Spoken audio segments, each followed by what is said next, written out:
is doing well.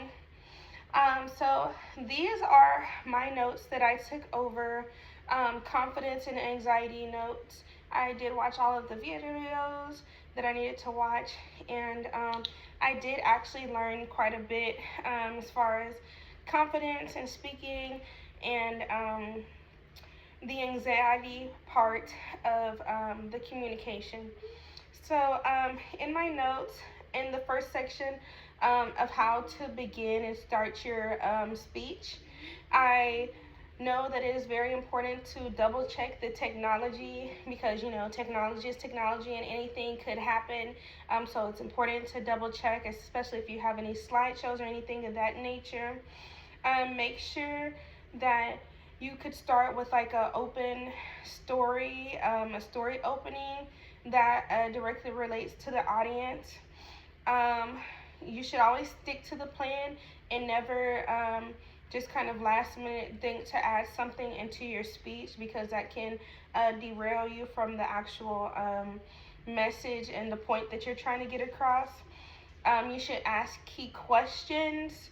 You can probably open by sharing a powerful quote by Arthur. I know one of my favorite quotes is the quote of Dr. Seuss, "Oh, the places you will go," and I feel like that is very prominent now in life and always in every generation. You never know where life may take you. Share an interesting fact or a stat that people didn't know about, and maybe that even you didn't know about. And 5, maybe a visual illustration, and find a way to maybe combine 2 or 3 of those actions. The second thing was about confidence. Don't, if you're like sitting down, if you're in a meeting setting, don't sit back or kind of lean to the side of anything of that nature. Lean forward so that you feel like you're in the mix of things in the conversation. Don't ask for permission. Assume that people know that you're coming to talk and to be assertive into the conversation and the discussion. Give clear signals. I know some of the signals are, clearing your throat or taking a deep breath, or even lifting your pointer finger just to get attention, so people realize, like, it's time and I'm ready to say something important. And don't be long-winded with whatever comments that you have to make, and be clear and concise. Another thing that I know for the notes is about beginners. Beginners, it says to try not to ramble on and on, to be concise, make direct eye contact. One of the things I thought was interesting, the speaker told us about one thought, one look. So even if it's 30 seconds, whatever you're saying to the audience, if you lock eye contact with somebody, whatever sentence you're saying, go ahead and make eye contact with the person you're looking at during that sentence and move on one look for one thought. And I thought that was interesting. Write simple notes. You don't want your notes to be overly detailed because that can confuse you. And I know this is something I'm working on, which is to not fidget. Don't fidget with your fingers or your clothes or anything that can be distracting to you or to the audience to get by getting your point across. These are mindset tips. To change your mindset is very important. When you change your mindset, you change the way that you feel and that the audience perceives you. Half of it is your nerves, and the other half is excitement. So you're halfway nervous and halfway excited. The butterflies are proof that you are alive and that you're about to do something very special. I wrote that note down because I feel like that is very true. We're here today for a purpose and for a reason, and we are each here to do something unique and powerful in life, whether we know it or not quite yet.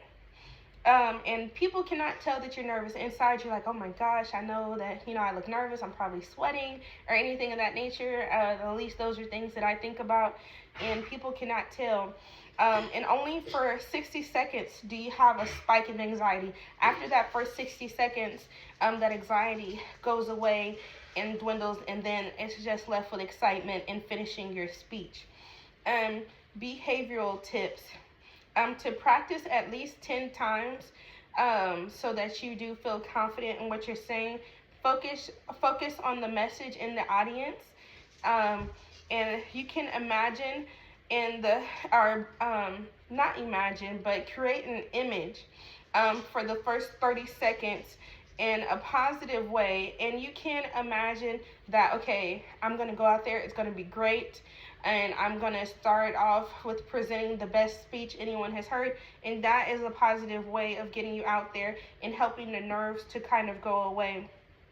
To get there early and kind of size up the room. Once you size up the room, you'll feel more comfortable, and not only that, you'll feel more aware of your surroundings, and you'll know exactly how to handle the audience and which ways you can go.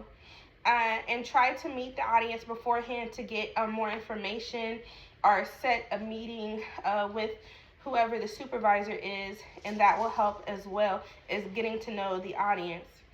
And also, in analyzing the audience, you should try to get to know their age, maybe the genders that will be there, and other demographics, maybe cultures or where they live.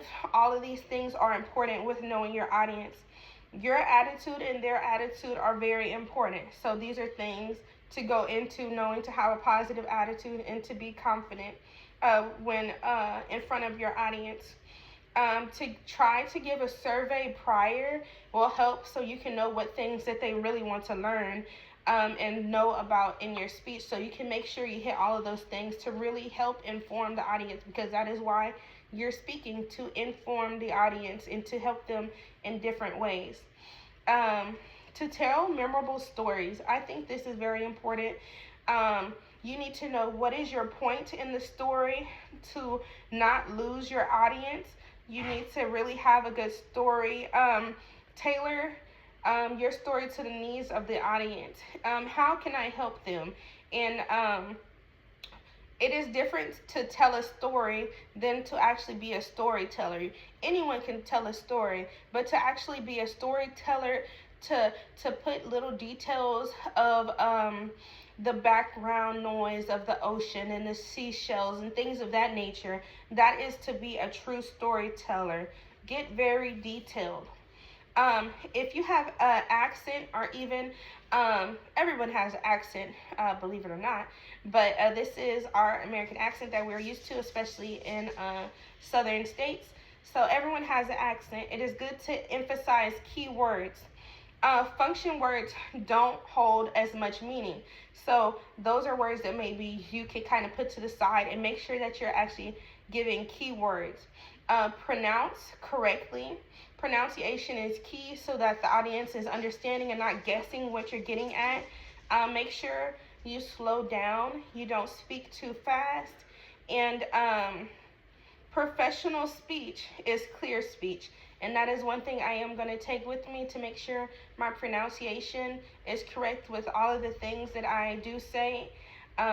Thank you so much for listening, and I hope that this was a great video. I sure did learn a lot. Thank you.